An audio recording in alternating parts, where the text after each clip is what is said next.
নমস্কাৰ যিসকল ছাত্ৰছাত্ৰীয়ে 2025 চনত পলিটেকনিক এডমিশ্যন ল'ম বুলি ভাবিছে আৰু প্ৰিপাৰেশ্যন লৈ আছে তো তেওঁলোকৰ বাবে এই ভিডিঅ'টো তো বহুতে এইটো কথা সুধি আছে যে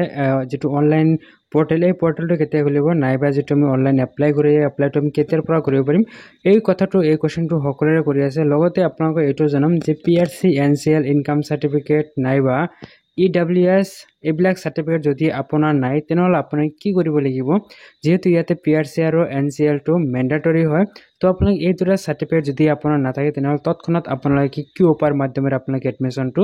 ল'ব পাৰিব সেই বিষয়ে আপোনালোকে জানিব পাৰিব লগতে আপোনাক এইটো জনাম যে কোনসকলে এডমিশ্যনটো নাপায় নাইবা কোনসকলে চিট পালে কেঞ্চেল হ'ব নাইবা কোনসকলে এডমিশ্যনটো ডাইৰেক্টলি ইয়াতে ল'ব নোৱাৰে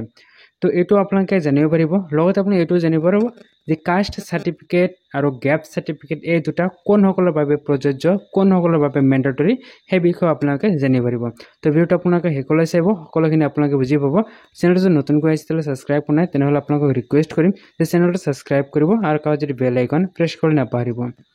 তো প্ৰথম কোৱেশ্যনটো বহুতেই সুধি আছে যে অনলাইন যিটো পৰ্টেল এই পৰ্টেলটো কেতিয়া খুলিব কেতিয়াৰ পৰা আমি অনলাইন এপ্লাই কৰিব পাৰিম তো এইটো যদি আপোনালোকে চাই যে কেতিয়াৰ পৰা অনলাইন এপ্লাই কৰিব পাৰিব যদি আপোনালোকে গুগলত চাৰ্চ কৰে তেনেহ'লে আপোনাৰ বেলেগ ডেট দেখুৱাব কিন্তু অফিচিয়েলি কোনো ধৰণৰ নটিচ এতিয়ালৈ পাব্লিছটো কৰা নাই যে আপোনালোকে কেতিয়াৰ পৰা অনলাইন কৰিব পাৰিব তো মেবি আপোনালোকে সম্ভৱ আপোনালোকে টেণ্টেটিভলি যে আপোনালোকে এই মাহৰ আপোনালোকে 20 তাৰিখৰ পিছত হয়তো আপোনালোকে অনলাইন এপ্লাই কৰিব পাৰিব নাইবা আপোনালোকে অনলাইন এপ্লাইৰ কোনো নটিচ আহিব যে ছাত্ৰছাত্ৰীসকলে এই সময়ৰ ভিতৰতে অনলাইন এপ্লাইটো কৰিব লাগিব তো আপোনালোকে টেনশ্যন ল'ব নালাগে যে কেতিয়া নটিচ আহিব মই গম পাম নে নাপাম এইবিলাক লৈ আপোনালোকে টেনশ্যন ল'ব নালাগে আপোনালোকে কেৱল মাত্ৰ চেনেলটো ছাবস্ক্ৰাইব কৰি ৰাখক যেতিয়া যি নটিফিকেশ্যন আহে আপোনালোকক মই নটিফিকেশ্যন আপোনালোকক দেখাবলৈ চেষ্টা কৰিম আৰু কেনেকৈ এপ্লাই কৰিব লাগে সেই বিষয়ে আপোনালোকক জনাবলৈ চেষ্টা কৰিম তো নেক্সট কথা বহুতে সুধিছে PRC NCL income certificate EWS যদি এইবিলাক নাই আপোনালোকে কি কৰিব তো চাওক এইবিলাক যদি আপোনাৰ নাথাকে আপোনালোকে এতিয়া প্ৰিপাৰেশ্যন কৰি লৈ থৈ দিব পাৰে আপোনালোকৰ পিছৰ আপোনালোকৰ শিক্ষাৰ বাবে নাইবা আপোনাৰ পিছত যদি প্ৰয়োজন হ'ব এইবিলাকৰ কাৰণে আৰু যদি আপুনি এতিয়া হয়তো আপুনি উলিওৱা নাই নাইবা আপোনাৰ ভিডিঅ'টো চোৱা নাই যেতিয়া অনলাইন এপ্লাই কৰিব তেতিয়াতো আপুনি ভিডিঅ'টো চাই আছে চাওক সেই সময়ত যদি আপোনালোকে ভিডিঅ'টো চাইছে আৰু আপুনি ডকুমেণ্ট একো প্ৰিপাৰেশ্যন কৰা নাই এইবিলাক তেনেহ'লে আপোনালোকে টেনশ্যন ল'ব নালাগে এইবিলাকৰ বিকল্প এটা ছিষ্টেম এটা দিয়ে কিছুমান এনেক্সাৰ কিছুমান ফৰ্ম দিয়ে সেই ফৰ্মবিলাক আপোনালোকে ফিল আপ কৰি আপলোড কৰি দিলেও সেইবিলাক হৈ যায় আপোনালোকে একচেপ্ট হৈ যায় ৰিজেক্ট নহয় এইটো 100% চিয়ৰ প্ৰত্যেক বছৰতে এইটো আহি থাকে মানে এইটো দি থাকে তো নেক্সট কথা এইটো বহুতে সুধিছে যে কোনসকলে এডমিশ্যন নাপায় তো চাওক কোনসকলে এডমিশ্যন নাপায় এইটো যিসকলে এলিজিবিলিটিৰ বাহিৰত তো তেওঁলোকে কিন্তু এডমিশ্যনটো নাপায় যেনেকৈ ইয়াতে দিয়া আছে যে জেনেৰেল OBC MOBC তেওঁলোকৰ বয়সটো 20 years 6 monthতকৈ যদি বেছি হয় তেওঁলোকে নাপাব যদি মেথছ ছায়েন্সত যদি তেওঁলোকৰ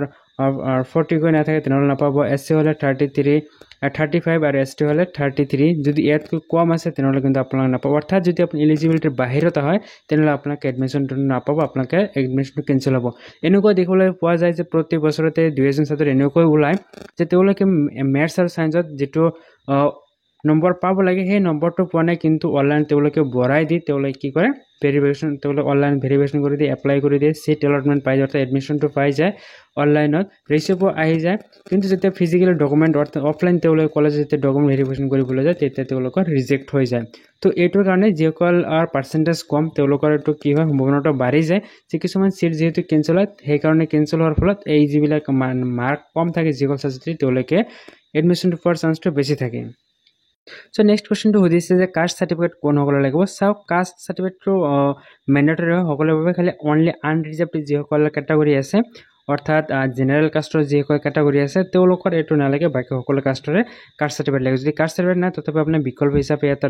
ফৰ্ম দিয়া থাকে সেইবিলাক ফিল আপ কৰি দিলেও হৈ যায় লগতে এইটো কথা সুধিছে দুইজনে যে গেপ চাৰ্টিফিকেট কি হয় তো তেওঁলোকেও বুজি পাইছে যে গেপ চাৰ্টিফিকেটটো কি যদি পঢ়াত কোনো ধৰণৰ এক্সট্ৰা কোনো যদি গেপ আছে তেনেহ'লে আপোনাক গেপ চাৰ্টিফিকেট লাগে কিন্তু এই ক্ষেত্ৰত আপোনাক কি লাগিব যদি আপোনালোকে মেট্ৰিক পাছ কৰাৰ পাছত হাই ছেকেণ্ডেৰী পাছ কৰিছে তাৰপিছত আপুনি পলিটেকনিক এইবাৰ আপোনালোকে এডমিশ্যন ল'ব তেনেহ'লে আপোনাৰ ক্ষেত্ৰত এইটো কি হ'ব এটা গেপ চাৰ্টিফিকেট লাগিব অৰ্থাৎ আপুনি 2 বছৰ যে হায়াৰ ছেকেণ্ডেৰী কৰিছে সেইটো আপোনালোকে প্ৰুফ দিলেই হৈ যাব তো এইখিনি আছিল আপোনালোকক জনাবলগীয়া ভিডিঅ' ভাল পালে লাইক কৰিব চেনেলটো নতুন কৰিলে ছাবস্ক্ৰাইব কৰিব নাপাহৰিব পৰৱৰ্তী ভিডিঅ' নটিফিকেশ্যনবোৰ